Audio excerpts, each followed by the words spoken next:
he must go to school or Chitra கண்ணு என் செல்ல தங்கச்சி தேங்க்ஸ்ரா. don't mention. வாடா நல்லவனே. டேய் நாம ஒரு தப்பு பண்ணா அது யாரும் கண்டுபிடிக்காம பண்ணுண்டா. சாரிம்மா, எப்பவும் கேர்ஃபுல்லா இருப்பேன். இன்னைக்கு எப்படியோ மிஸ் ஆயிடுச்சு. அண்ணா, அந்த சூர்யா அன்னிக்கிட்ட உன்னை கோயில்ல பார்த்ததையும் நீ அழுததையும் ஒரு படம் மாதிரி ஓட்டி காட்டிட்டா. குண்டு பூசணிக்கா. நானும் என் ஃப்ரெண்டும் விநாயகர் கோயில் போயிருந்தோம். அங்க அவர் ஒரு பொண்ணு கூட உட்காந்து பேசிட்டு இருந்தாரு. சும்மா பேசிட்டு இருந்தா கூட நான் எதுவும் சொல்ல போறதில்ல. அந்த பொண்ணு கிட்ட ஏதோ சொல்லி அழுதுட்டு இருந்தாரு. ஒரு பொண்ணு கிட்ட பப்ளிக் பிளேஸ்னு கூட பார்க்காம அழுதுட்டு இருக்காருன்னா ஏதோ தப்பா இருக்குன்னு தானே அர்த்தம். நல்ல வேலை நீ ஃபோன் பண்ணி எல்லா விஷயத்தையும் என்கிட்ட சொன்ன. நானும் சின்னதா ஒரு டிராமா போட்டேன். வழக்கம் போல கேன மாதிரி நம்பிட்டு போயிட்டா. டேய் இப்பெல்லாம் ரொம்ப கேள்வி கேட்க ஆரம்பிச்சிட்டா. எதிர்த்து வேற பேசுறா, பார்த்து நடந்துக்க. எனக்கு தெரியுமா, நீ எதுக்கும் கவலைப்படாத, எல்லாத்தையும் நான் பாத்துக்கிறேன். சாப்பிட வாங்க. இதோ வந்துட்டேன் செல்லம். செல்லம் செல்லம்னு சொல்லிட்டு செல்லா காசு ஆயிராத, பார்த்து நடந்துக்கடா. அதெல்லாம் நான் பாத்துக்கிறேம்மா. போ.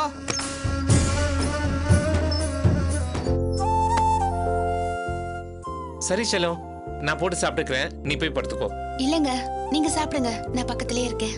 இங்க பாருடா, ராத்திரி ரொம்ப நேரம் கண் முழிக்க கூடாதுன்னு ஏற்கனவே நான் உங்ககிட்ட சொல்லியிருக்கேன். அதுவும் இல்லாம நம்ம காலையில சீக்கிரம் வர போகணும்ல. எங்க போகணும்? என்ன மறந்துட்டியா? நாளைக்கு நட்ராஜ் கம்பெனி ஓபன் பண்றான்ல, அதுக்கு சீக்கிரம் போகணும்ல. ஆமாங்க.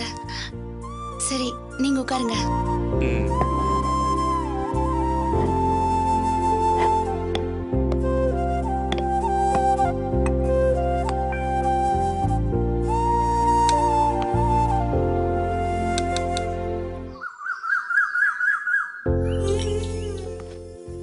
எல்லாத்தையும் எடுத்து வச்சிட்டியா குட்டி?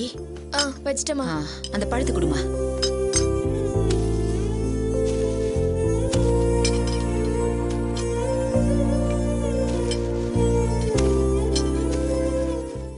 அதுமா இதுல போடுமா. பார்த்து கசங்கிட்ட போது. பூமா.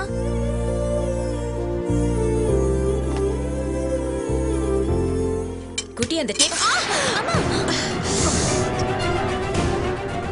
என்னமாச்சு?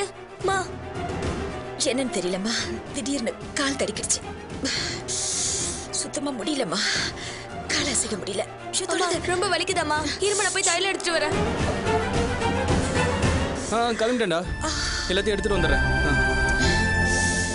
என்னாச்சு? இன்னும் நீங்க பொறுப்பில்லையா? இல்லப்பா, திடீர்னு கால் தட்டி சுருக்கிடுச்சு. என்னால அசைக்க கூட முடியல, பயங்கரமா வலிக்குதுப்பா.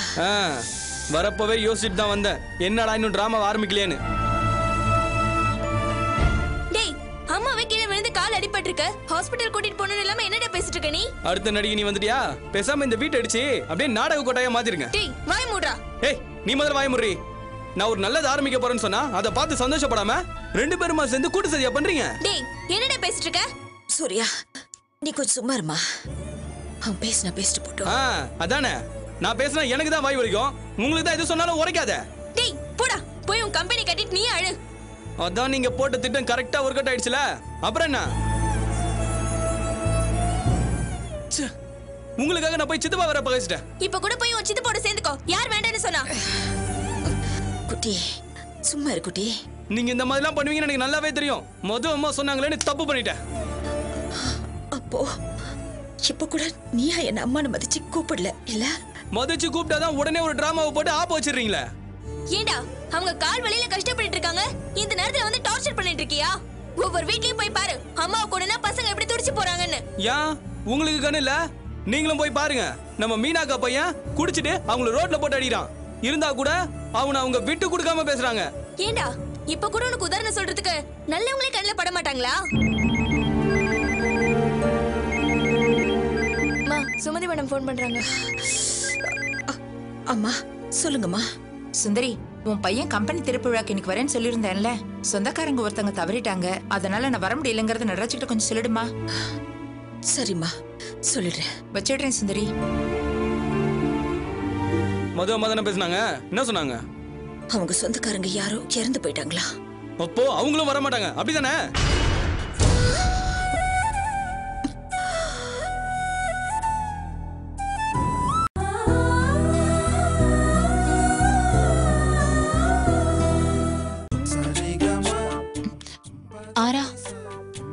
சுப்பு, இதெல்லாம் அப்புறம் வச்சுக்கலாம்.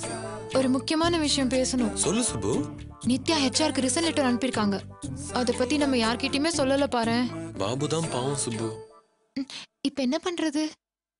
பாபு மட்டும் இல்லைன்னா நம்ம 2 பேரும் ஒன்று சேர்ந்திருக்க முடியாது. எப்படியாவது பாபுயும் நித்யாவையும் நம்ம தான் ஒன்று சேர்த்து வைக்கணும். 2 பேருமே இதை பத்தி எதுவுமே பேச மாட்டேங்கிறாங்களே. சுப்பு, நித்யா தாலி கட்டிக்க போற கடைசி செகண்ட் வரைக்கும் நமக்கு டைம் இருக்கு. ஒரு நிமிஷம் என் கூட வாயேன்.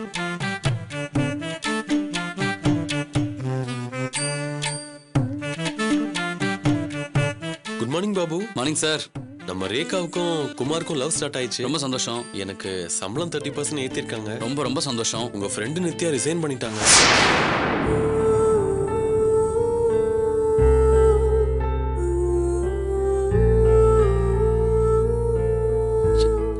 என்ன சார் சொல்றீங்க? உண்மைதான் சொல்றேன். நீங்க வேணா சுப்புவை கேட்டு பாருங்க. ஆமா பாபு, நித்யா ஹெச்ஆருக்கு ரிசன் லெட்டர் மெயில் பண்ணிருக்காங்க.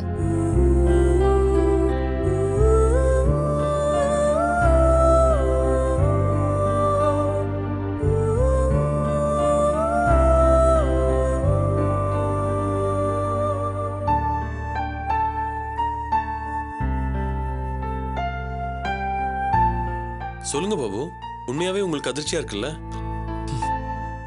ஆமா. ஏன்னா நித்யா உங்க மனசுக்குள்ள இருக்காங்க. ஏங்க, ஒரு ஃப்ரெண்டா அவங்க ரிசைன் பண்ணதுக்கு வருத்தப்படக்கூடாதா? இங்க பாருங்க பாபு, இந்த காதல்ல மட்டும் வெக்கம், மான, ரோஷம்லாம் பார்த்தா வேலைக்கே ஆகாது. பாபு, என்னை பொறுத்த வரைக்கும் நீங்க ஜென்டில்மேன் தான். உங்க மனசாட்சியை தொட்டு சொல்லுங்க, சின்னதா கூட நித்யாவால உங்க மனசு டிஸ்டர்ப் ஆகலன்னு.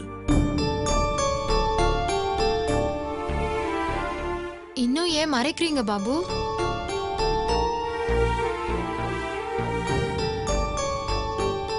ஆமா, நித்யாவால என் மனசு டிஸ்டர்ப் ஆனது உண்மைதான். அப்பாடா, இப்பதான் எங்களுக்கு நிம்மதியா இருக்கு. பட் நித்யா மனசுல நான் எந்த டிஸ்டர்பன்ஸும் பண்ணலையே. அப்படின்னு யாரு உங்களுக்கு சொன்னா? என்ன சார் நீங்க? அவங்க மேரேஜ்க்கு அக்செப்ட் பண்ணி இப்ப ரிசைன் வரைக்கும் போயிட்டாங்க. உங்க மனசு நித்யாவால டிஸ்டர்ப் ஆச்சுன்னு என்னைக்காவது நீங்க சொல்லிருக்கீங்களா? நம்ம கிட்ட சொல்றதுக்கே இப்படி யோசிக்கிறாரு, நித்யா கிட்ட எப்படி சொல்லுவாரு? இப்போ உங்களுக்கு டைம் இருக்கு. ப்ளீஸ் நித்யா கிட்ட இத பத்தி பேசுங்க. என் மனசுல நித்யா இருக்கிறது உண்மைதான். அதை நான் அட்லீஸ்ட் ஒரு வாரத்துக்கு முன்னாடியாவது சொல்லியிருந்த. இல்ல, நான் உன்னை ஃப்ரெண்டா தான் நினைச்சேன்னு நித்யா சொல்லியிருந்தா கூட பரவாயில்ல. அது தப்பு இல்ல.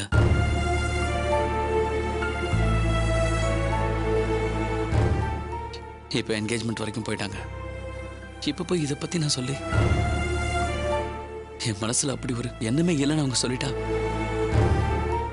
சாகுற வரைக்குமே அது 2 பேருக்கும் ரணம் தாங்க. போதும், இனிமே இதை பத்தி பேச வேண்டாம், விட்டுருங்க. பாபு,